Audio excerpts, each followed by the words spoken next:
Le grand danger, lorsqu'on trouve un groupe dans lequel on se sent bien, est de ne rester qu'entre les membres du groupe. On reste qu'entre nous. Malheureusement, c'est très facile pour nous, chrétiens, de tomber dans ce travers, surtout si on est nombreux dans l'Église. On est tellement bien entre nous qu'on donne moins de temps à celles et ceux qui ne sont pas encore chrétiens. Mais notre cher Chris Short, qui était pasteur de cette église de 1987 à 1996, pendant presque 10 ans, et qui est maintenant dans la présence de Dieu, a encouragé plusieurs fois cette église d'Ozoir à ne jamais être satisfaite du nombre de personnes que nous sommes les dimanches. Nous sommes 150 au culte, mais nous ne pouvons pas être satisfaits car il y a 20 000 personnes à Ozoir qui ne sont pas avec nous ce matin et qui n'appartiennent pas à Jésus-Christ, encore à Jésus-Christ. Chris Short avait bien raison.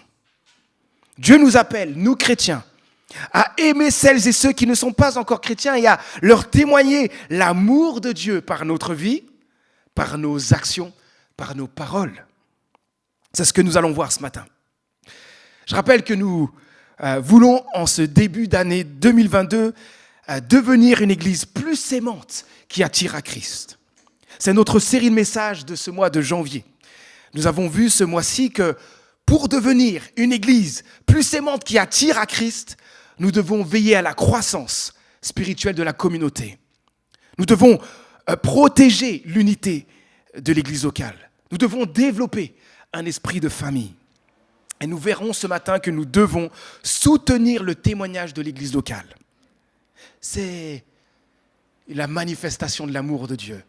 Dieu aime au point qu'il a donné son Fils, Jésus-Christ, pour le pardon de nos péchés. Mais Dieu aime aussi au point qu'il appelle ses enfants à parler de lui.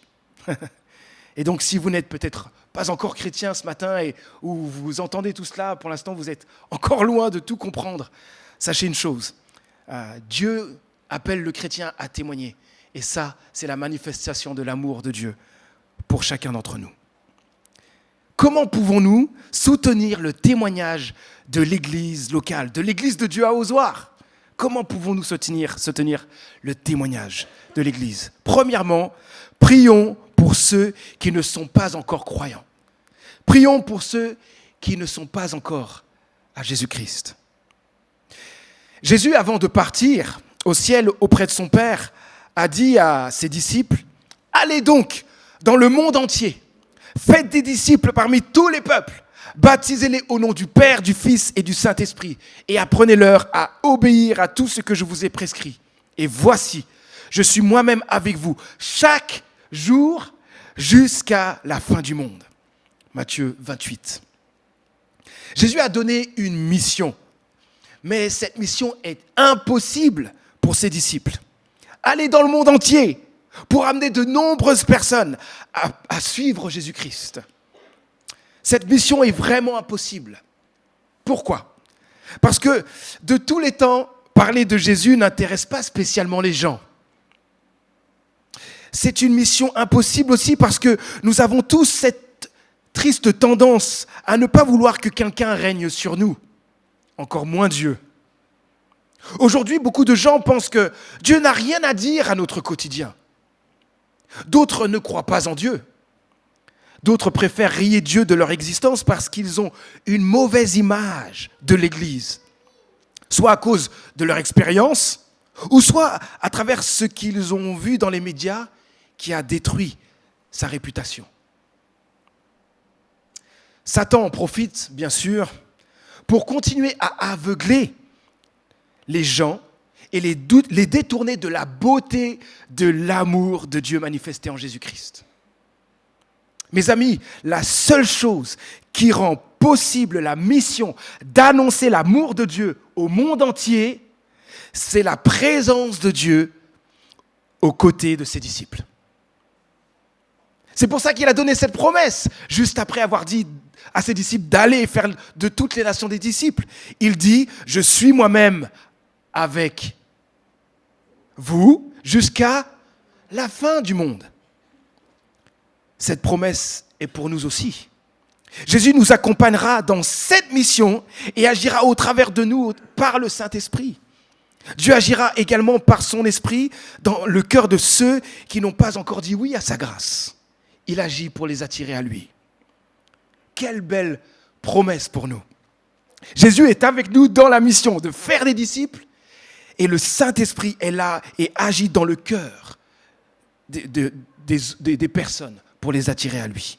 Combien nous avons besoin ensemble, sans cesse, de nous rappeler cela afin d'oser témoigner de notre foi, sans honte, sans crainte. Personne ne peut venir à Jésus-Christ grâce à nos seuls arguments. Ce n'est que l'œuvre surnaturelle du Saint-Esprit qui peut transformer le cœur des personnes. Donc, la chose indispensable à faire, c'est de prier pour nos familles. C'est de prier pour nos voisins. C'est de prier pour nos collègues de travail, pour nos amis et pour tous ceux que nous côtoyons au quotidien mais qui n'ont pas encore donné leur vie à Jésus-Christ, qui ne connaissent pas encore Jésus et ne se sont pas encore engagés pour lui. J'aime ce que l'apôtre Paul a écrit dans Romains chapitre 10, verset 1. C'est un exemple pour nous. Écoutez cela. Il dit ceci: frères, je souhaite de tout cœur que les Israélites soient sauvés. Mais il ne s'arrête pas là. Écoutez la suite. Et c'est ce que je demande constamment, instamment à Dieu dans mes prières. C'est ce que je demande instamment à Dieu dans mes prières. Tout comme Paul, ce que nous devons désirer de tout notre cœur, c'est que ceux qui ne sont pas encore chrétiens soient sauvés de leurs péchés et de la mort pour recevoir la vie éternelle. Nous devons aussi demander cela instamment à Dieu dans nos prières. Supplions Dieu chaque jour pour voir des vies transformées. Mes amis, souvent nous chrétiens, nous nous concentrons sur la difficulté de témoigner de notre foi aux autres. Comme on l'a dit tout à l'heure, parler de Jésus, ça n'intéresse pas spécialement les gens. Et Satan en profite pour nous culpabiliser et rendre pauvres notre vie de prière, nos prières pour que Dieu sauve tous ceux qui nous entourent. Ne laissons pas l'ennemi nous détourner d'une chose tellement importante. Prier. Prier pour les autres. Prier pour que plusieurs soient sauvés. Un prédicateur, peu de temps avant la mort de George Muller, un homme très connu, un homme de foi, lui demanda s'il priait beaucoup. C'est marrant de poser cette question, surtout quand on connaît le parcours de George Muller. La réponse fut la suivante. Voici ce qu'il dit. Quelques heures par jour et en outre, je vis dans un esprit de prière. Je prie en marchant, je prie lorsque je suis couché et je prie en me levant. Je reçois sans cesse des réponses. Une fois persuadé qu'une chose est juste, je prie sans arrêt jusqu'à ce que je la reçoive. Je ne cesse jamais de prier. Des milliers d'âmes ont été sauvées en réponse à mes prières. J'espère en retrouver des dizaines de milliers au ciel.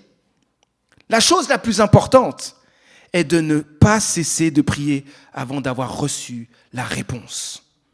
J'ai passé 52 ans à prier tous les jours pour 2 hommes, les fils d'un ami d'enfance. Ils ne se sont pas encore convertis, mais j'espère qu'ils le feront. Comment pourrait-il en être autrement ? Il existe une promesse inébranlable de Dieu et c'est sur elle que je me repose. Fin de citation. Wow! Quel homme, quel homme! La vie de prière de George Muller est un bel exemple de persévérance dans la prière pour ceux qui n'ont pas encore fait la paix avec Dieu. Ce qui est touchant dans ce témoignage, c'est que les 2 hommes pour qui George Muller priait ont dit oui à l'amour de Dieu après sa mort. Ce témoignage ne veut pas dire que nous devons prier des heures et des heures chaque jour. Nous devons plutôt apprendre à prier régulièrement pour les autres. Dieu nous a peut-être mis à cœur de prier pour Françoise, cette collègue qui nous énerve tout le temps ou qui énerve tout le monde avec ses remarques. Ou pour Gilbert, notre voisin qui râle tout le temps. Dieu nous appelle à prendre ces sujets au sérieux et à intercéder avec persévérance et constance pour ces personnes. Parce que nous voulons les voir venir à Jésus. Autre chose, il n'y a rien d'automatique après avoir prié. Quand on entend ce témoignage, on pourrait se dire, quand on prie, les gens vont automatiquement venir à Jésus-Christ. Ce n'est pas le cas. Prier avec persévérance pour les autres ne veut pas dire qu'ils accepteront tous de venir à Jésus-Christ. Dieu leur laisse le choix. Mais ce qui est sûr, écoutez bien, ce qui est sûr quand on prie pour les autres, c'est que Dieu agit en réponse à nos prières. Il agit pour attirer les personnes à lui. Imaginez, si chaque jour nous demandions à Dieu instamment d'agir pour que plusieurs soient sauvés comme George Muller l'a fait, prier ainsi changerait l'état de notre cœur et nous donnerait de l'amour pour les autres. Prier ainsi nous donnerait beaucoup plus le désir de voir Dieu agir dans la vie des autres. Prier ainsi nous pousserait davantage à vouloir témoigner de Jésus par nos vies, par nos actions, par nos paroles et bien sûr, Dieu agirait davantage dans le cœur de ceux pour qui nous prions, de ceux qui nous entourent, pour les attirer à lui. Nous avons peut-être du mal à témoigner, les amis. Ne concentrons pas nos pensées sur cela. Soyons avant tout une église qui concentre son énergie sur la prière pour des vies transformées. Nous verrons ainsi de profonds changements se réaliser dans notre cœur et nous nous surprendrons à témoigner de notre foi plus naturellement aux autres. 2 prières que je vous invite à faire tous les jours. Première prière, mon Dieu touche le cœur de, et on met le prénom, de Matthieu. Révèle-toi à lui. Et une autre prière qui va toucher en fait le deuxième point que nous allons voir. Dieu mon Père, donne-moi des occasions pour témoigner de toi aujourd'hui. Prions régulièrement seuls ou avec d'autres croyants, dans notre petit groupe peut-être en semaine ou avec une amie proche pour ceux qui n'ont pas encore dit oui à l'amour de Dieu. Comment pouvons-nous soutenir le témoignage de l'Église locale ? Deuxièmement, ayons un bon témoignage dans toutes nos relations et nos publications. Prier est important, mais nous devons agir. La Bible est claire à ce sujet. Jésus a dit dans Matthieu chapitre 5, versets 13 à 16, « Vous êtes le sel de la terre. » Jésus dit aussi « Vous êtes la lumière du monde. » Et plus loin, il dit ceci, « C'est ainsi que votre lumière doit briller devant tous les hommes pour qu'ils voient le bien que vous faites et qu'ils en attribuent la gloire à votre Père céleste. » Pour que plusieurs soient touchés par l'amour de Dieu, Jésus nous appelle à être le sel de la terre et la lumière du monde. Être sel et lumière du monde, c'est avant tout communautaire. Ça se vit ensemble, en Église. L'un des puissants moyens de témoigner et de révéler au monde l'amour de Dieu, c'est de montrer l'amour au sein de l'Église. Jésus l'a dit lui-même dans Jean chapitre 13, verset 35, « À ceux-ci, tous reconnaîtront que vous êtes mes disciples à l'amour que vous aurez les uns pour les autres. » Mes amis, il est impossible d'être une église aimante qui attire à Christ si on se contente de vivre le culte en ligne, si on vient ici très rarement à Pâques et à Noël, ou qu'on vient de temps en temps mais sans vivre de vraies relations fraternelles. Une personne sera touchée par une église locale et donc par Dieu si les chrétiens s'aiment vraiment, s'ils vivent de vraies relations, s'ils se rendent des services pratiques les uns aux autres et s'ils choisissent aussi de se pardonner réciproquement. Parce que les relations ne sont pas toujours simples. On n'est pas parfait dans l'Église. Dieu veut, au travers de l'Église, montrer les multiples facettes de son amour au monde. Révélons cela en étant vraiment engagés dans l'Église locale, engagés les uns envers les autres. Mais être le sel et la lumière du monde, c'est aussi l'être de manière individuelle, là où Dieu nous a placés. J'ai discuté dernièrement avec un chrétien, il y a quelques semaines, il m'a montré son planning. Et ce qui m'a touché et repris, c'est de voir que tous les matins, il a planifié de passer du temps avec les personnes qui l'entourent après avoir amené ses enfants à l'école. C'est pour lui normal de donner du temps aux personnes pour développer des relations dans son quotidien au point de l'avoir carrément planifié pour que rien ne s'y ajoute et n'y fasse obstacle. Mes amis, il est impossible d'avoir un bon témoignage auprès des autres si nous passons peu de temps avec eux ou si nous les fuyons. Me contenter d'un bonjour à mes collègues de travail ou à mes voisins n'aura pas un grand impact dans leur vie. Je dois aussi développer les relations. Mais, il y a un mais. Je ne dois pas développer les relations avec les autres uniquement parce que je dois témoigner de ma foi et parce que je dois les amener à Jésus-Christ. Les personnes autour de moi ne sont pas des numéros, ce ne sont pas des clients potentiels, ce ne sont pas des proies. Ce sont des personnes comme vous et moi.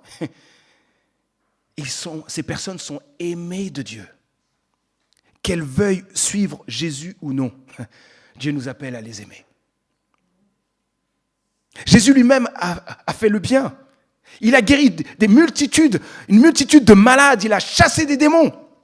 Il agit avec amour envers tous, pas juste envers ceux qui allaient le suivre. Ah, je sens que cette personne va me suivre, je vais la guérir. Non. Jésus guérissait, chassait les démons, faisait du bien à tous. Dieu nous appelle à aimer tous ceux qui nous entourent parce qu'il les aime d'un amour fou. Aimer l'autre, c'est bien de savoir ce que ça veut dire. Aimer l'autre, c'est désirer qu'il soit heureux. C'est désirer qu'il progresse dans sa vie de famille. C'est désirer qu'il ait du succès dans ses entreprises. Et surtout, qu'il découvre le bonheur de connaître Dieu. Aimer l'autre, c'est aussi développer la relation, échanger, nous ouvrir à lui, poser des questions d'intérêt personnel, faire du bien, aider, etc. Mes amis, nous devrions développer l'habitude de partager un repas avec des personnes, chrétiennes ou non. Marcher avec des personnes, passer du temps avec elles, faire des activités ensemble et bien d'autres choses encore, parce que Dieu nous appelle à aimer. Dieu nous appelle à aimer. Être sel et lumière du monde, c'est aussi utiliser les réseaux sociaux de la bonne manière. Tout ce que nous postons peut soutenir notre témoignage ou le détruire. Il suffit d'un post pour être un mauvais témoignage auprès de ceux qui nous suivent. Faisons donc très attention à ce que nous publions sur Internet.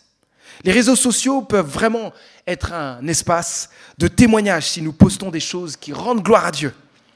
Ayons toujours comme filtre, par exemple, ces questions. Est-ce que ce que je publie plaît à Dieu ? Est-ce que ce que je publie exprime le respect des autres ? Et j'ajoute, exprime le respect des autorités. Est-ce que ce que je publie peut édifier un chrétien ou le faire tomber dans le péché parce que mal affermi dans la foi ? Est-ce que ce que je publie permet à des non-chrétiens de connaître les valeurs chrétiennes et de connaître Dieu ?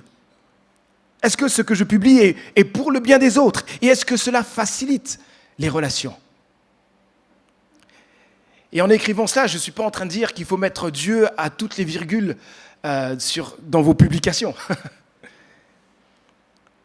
C'est un filtre pour même montrer les valeurs qui sont les nôtres.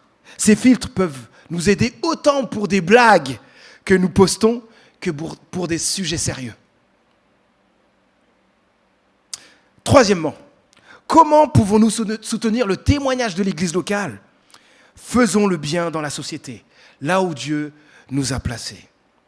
Dans la Bible, en Jérémie, chapitre 29, verset 7, un texte que j'affectionne particulièrement, il est écrit « Recherchez la prospérité de la ville où je vous ai déportés et priez l'Éternel en sa faveur, car de sa prospérité dépend la vôtre. » Dieu ne nous encourage pas à vivre qu'entre chrétiens. ou dans un ghetto chrétien.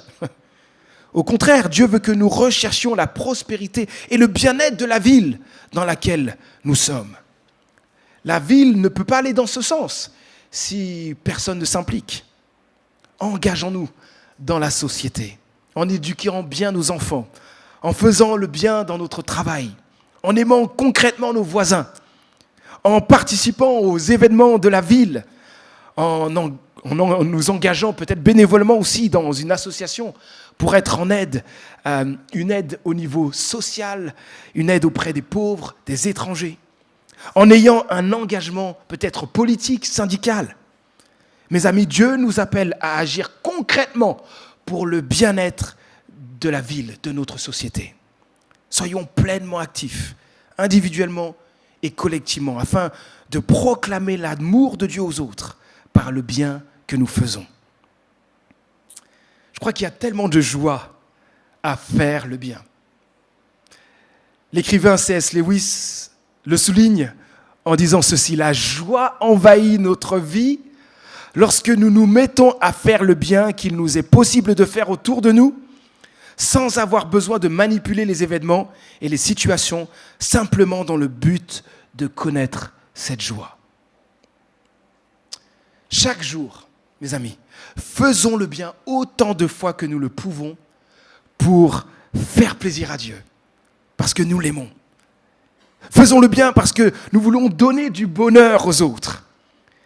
Faisons aussi le bien pour expérimenter la joie qui en découle. Conclusion.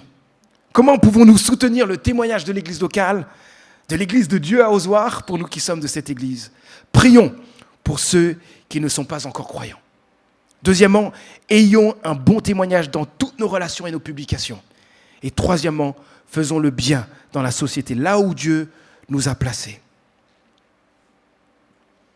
Alors peut-être en regardant cette liste, il y a un point où tu te dis, j'ai vraiment besoin de progresser. Alors peut-être c'est les trois, mais je t'invite à réfléchir à quel est le point où tu te dis que là, c'est vraiment là que je dois le plus progresser. Le point 1, peut-être que tu ne pries pas assez pour ceux qui t'entourent. Peut-être que c'est le point 2, ton témoignage, tu construis peu de relations avec les personnes autour de toi. Et Dieu t'appelle à aller plus loin, à les aimer. Peut-être tes publications aussi sur Internet. Ou peut-être c'est faire le bien dans la société. Tu te dis, là, j'aurais besoin de travailler sur ce sujet. Je vous invite juste à un court temps de silence pour que chacun nous prenions une décision devant Dieu pour vivre pleinement ce que nous avons vu ce matin. Et comme je l'ai dit, si c'est pas forcément les 3 points d'un coup, mais regardez juste un point. Souvent, dans la présence de Dieu, je vois que Dieu me montre qu'il veut que je fasse toujours un pas de plus, pas plusieurs pas en même temps. Donc, réfléchissons ensemble. Quel est le pas de plus que Dieu attend de moi ce matin, dans les jours qui viennent? Prenons ce temps dans le silence.